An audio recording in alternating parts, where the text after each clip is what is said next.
लम्हों ने खता की, सदियों ने सजा पाई। आपके सामने यह जो विशाल इमारतनुमा खंडहर है, यह खंडहर कभी विश्व में ज्ञान का प्रकाश फैलाने का एक मुख्य केंद्र हुआ करता था। सुदूर प्रदेशों से लोग यहाँ आते थे और यहाँ से शिक्षा ग्रहण करके मानव जाति के आध्यात्मिक और सामाजिक उत्थान के लिए अपना जीवन न्योछावर कर देते थे। आप में से कईयों ने पहचान लिया होगा कि इस वक्त मैं कहाँ मौजूद हूँ और किसकी बात कर रहा हूँ, पर जिन लोगों को अभी भी समझ में नहीं आया है उनके लिए मैं बता दूं कि इस समय मैं मौजूद हूँ 8वीं शताब्दी में पाल वंश के राजा धर्मपाल द्वारा स्थापित विक्रमशिला विश्वविद्यालय में। इस प्राचीन विश्वविद्यालय के भग्नावशेष बिहार के भागलपुर जिला मुख्यालय से 50 किलोमीटर की दूरी पर अंतीचक ग्राम में आज भी मूक दर्शक बनकर अपनी गौरव गाथा कह रहे हैं।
देखेंगे कि कई छोटे छोटे स्तूपों का निर्माण यहाँ किया गया है। इन स्तूपों को मन्नत स्तूप के रूप में जाना जाता है। ऐसी मान्यता है कि यहाँ पढ़ने वाले छात्र अपने छात्र जीवन के दौरान कुछ मन्नत मांगते थे और जब उनकी मन्नत पूरी हो जाती थी, उनकी मुराद पूरी हो जाती थी, तो वापस आकर वे इन छोटे छोटे स्तूपों की रचना यहाँ करवाया करते थे। एक दूसरी मान्यता यह भी है कि यहाँ से पढ़कर जाने वाले जिन छात्रों की ख्याति और मान सम्मान काफ़ी बढ़ जाती थी, या फिर यूं कहें कि जो छात्र अपने ज्ञान और विद्वता के कारण काफ़ी लोकप्रिय हो जाते थे, उनकी याद में इन स्तूपों का निर्माण किया जाता था। जिसकी जितनी ख्याति उसके नाम पर उतना ही बड़ा स्तूप। अब यह देखिए, किसी जानवर का मुख है जो कि पत्थरों को तराश कर बनाया गया है। आपको यह जानकर आश्चर्य होगा कि इस आकृति को यहाँ गंदे पानी की निकासी के लिए लगाया गया है। इसके मुख से बारिश का पानी या अवशिष्ट पानी नीचे गिरा करता था। आइए आपको ऊपर लिए चलते हैं। सीढ़ियाँ आपको हर एक जगह मिल जाएंगी। कहीं ईंट की सीढ़ियाँ हैं तो कहीं पत्थर की। ये देखिए, ये 10 बाई 10 का कमरा है और आगे यह बालकनी है या बाथरूम, यह मेरी समझ में भी नहीं आ रहा है। लेकिन पानी गिरने के लिए यहाँ नाली की व्यवस्था है जो कि इस जानवर के मुख नुमा आकृति से बाहर की ओर गिरा करता था। अब जो आपके सामने है वह 100 एकड़ में फैले भग्नावशेष का मुख्य स्तूप है। मुख्य स्तूप की ओर जाते हुए हमें इस तरह के कई पत्थर यहाँ रास्ते में पड़े हुए मिले जो निश्चित रूप से कभी किसी बुलंद इमारत में पिलर के रूप में लगाए गए होंगे। इन सीढ़ियों को देखकर आपको 8वीं शताब्दी में इस विश्वविद्यालय की भव्यता का एहसास हो जाएगा। मेरे ख्याल से यह मुख्य स्तूप पर जाने का मुख्य दरवाजा रहा होगा उस समय।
आप इसे किसी भी दिशा से देखेंगे आपको सभी दिशाओं से यह स्तूप एक जैसा ही प्रतीत होगा।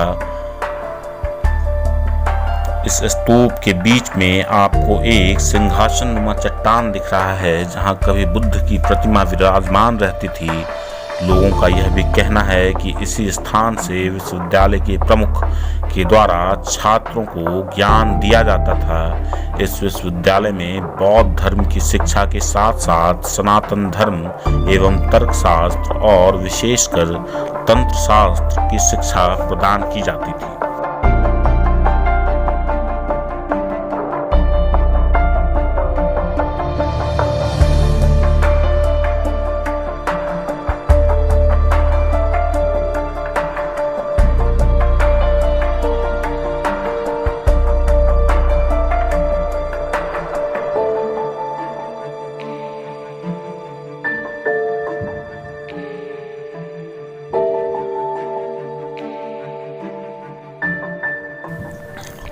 इस मुख्य इमारत के चारों ओर छात्रों के रहने के लिए कमरे बने हुए थे, जिसके भग्नावशेष आपको आज भी यहाँ दिख जाएंगे। यहाँ पढ़ने वाले छात्रों का सारा खर्च राजभवन यानी कि राजा के द्वारा वहन किया जाता था।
छात्रों की शिक्षा समाप्त होने के बाद उनका दीक्षांत समारोह होता था, जो कि राजा की अध्यक्षता में हुआ करता था। खुदाई में यहाँ से बुद्ध की मूर्ति के साथ ही कई हिंदू देवी देवताओं की मूर्तियां प्राप्त हुई हैं।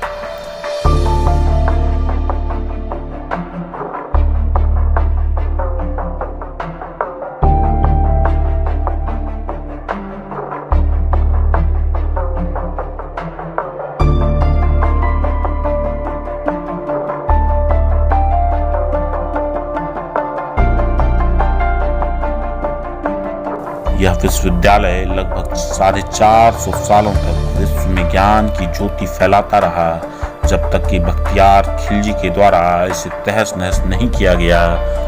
सैकड़ों सालों तक इतिहास के पन्नों से ओझल रहने के बाद यह विश्वविद्यालय 1970 के आसपास एक बार पुनः खंडहर के रूप में आज हमारे सामने खड़ा है और भारतवर्ष के स्वर्ण युग का गौरवगान करते हुए इतिहास के पन्नों से कई शताब्दियों की धूल हटाते हुए मानो यह हमसे इतना ही कहना चाहता है कि खुद पर भरोसा करें, आप जगत गुरु भारत भूमि के पुत्र हैं। आइए एक बार फिर से हम विश्व गुरु बने और अपने आत्मा मन मस्तिष्क में ज्ञान की अविरल गंगा बहाएं।